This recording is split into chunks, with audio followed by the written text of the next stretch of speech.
ஆண்டின் பொதுக்காலம் 5வது வாரம் வெள்ளிக்கிழமை. நற்செய்தி பகுதி மார்க்கு பிரிவு 7 அருள்வாக்குகள் 31 தொடக்கம் 37 வரை.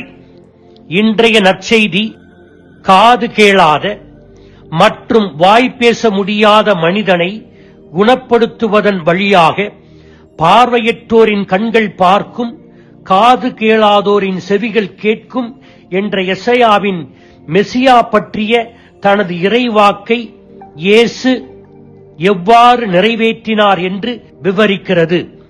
சமூகத்தில் விளிம்போரத்திலும் தேவையிலும் இருப்பவர்களுடைய குரலாக இருப்பதன் வழியாக இயேசுவின் கரங்களில் குணப்படுத்தும் தாழ்ச்சியான கருவிகளாக நாம் மாற முடியும் என்றும் இன்றைய நற்செய்தி நமக்கு அழைப்பு தருகிறது. இறைவார்த்தையை கேட்டு நமது செவிகள் திறக்கப்பட்டு இருக்க வேண்டும் என்றும், கடவுளின் அன்பையும் மீட்பையும் அறிவிக்க நமது நாக்கு தளர்வடைய வேண்டும் என்று இன்றைய நற்செய்தி நமக்கு சவால் விடுக்கிறது. ஏழைகளுக்கு முன்னுரிமை கொடுக்காமல் ஆண்டவரை பின்பற்ற முடியாது என்பதையும் மார்க்கு இன்றைய நற்செய்தி புதுமை வாயிலாக நமக்கு நினைவுபடுத்துகிறார். இன்றைய நற்செய்திகளில் வரும் புதுமை 7 படிநிலைகள் கொண்ட சடங்கை போன்று விவரிக்கப்படுகிறது. 1. இயேசு காது கேளாத வாய்ப்பேச முடியாத மனிதரை கூட்டத்திலிருந்து தனியே அழைத்துச் செல்லுகிறார். 2. அந்த மனிதனின் காதுகளில் தன் விரல்களை இடுகிறார். 3. தன் சொந்த விரல்களில் எச்சிலை உமிழ்கிறார். 4. தனது எச்சிலால் அந்த மனிதனின் நாவை தொடுகிறார். 5. வானத்தை அண்ணாந்து பார்க்கிறார். 6. பெருமூச்சு விடுகிறார். 7. எப்பாத்தா திறக்கப்படு என்ற குணப்படுத்தும் கட்டளையை பிறப்பிக்கிறார். தன் குரலை கேட்க இயலாத, தனது தேவையை வெளிப்படுத்த முடியாத திக்குவாயுடைய மனிதனுடைய தேவையை அவன் உணர்ந்து கொள்ளும் பொருட்டு பூர்த்தி செய்ய நீண்ட சடங்கு போன்ற புதுமையை இயேசு செய்கிறார். அன்றைய காலகட்டத்தில் புனித மனிதர்களின் உமிழ்நீர் குணப்படுத்தும் பண்புகளை கொண்டிருப்பதாக அன்றைய மக்கள் நம்பியதால் இயேசு அந்த மனிதனின் நாக்கை தனது உமிழ்நீரால் தொட்டார்.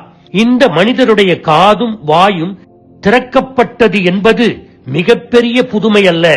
மாறாக அந்த மனிதர் தன்னுடைய செவிகளின் வழியாக கடவுளின் வார்த்தையை கேட்கப் போகிறார். நா கட்டவிழ்ந்து தனது நம்பிக்கையை அறிக்கையிடப் போகிறார் என்பதில்தான் உண்மையான புதுமை அடங்கியிருக்கிறது. இன்றைய நற்செய்தி நமக்கு படிப்பிக்கின்றவை என்ன? 1.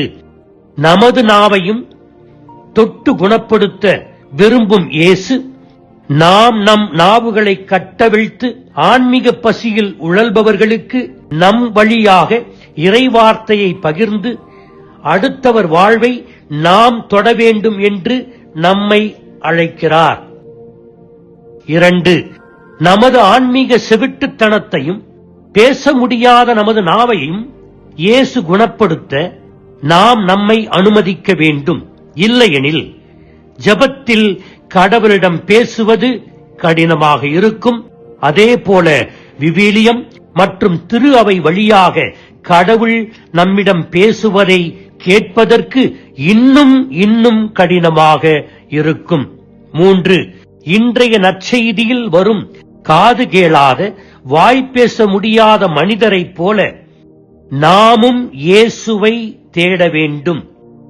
கூட்டத்திலிருந்து விலகி இயேசுவினுடைய தனிப்பட்ட சீடராக மாறி பின்பற்ற வேண்டும். விவிலியத்தை ஒவ்வொரு நாளும் படித்து தியானிக்க அதிக நேரம் ஒதுக்கவும், நமது தனிமனித ஜெபவாழ்வு வழியாக இயேசுவை அனுபவிக்கவும் வேண்டும். நம் வாழ்வில் குணப்படுத்தும் இயேசுவின் பிரசன்னத்தில் நமது விழிப்புணர்வு அதிகமாகும் போது நமது காதுகள் இன்னும் திறக்கப்படும், நா இன்னும் கட்டவிழும். அதற்காக ஜெபிப்போம். ஆமீன்.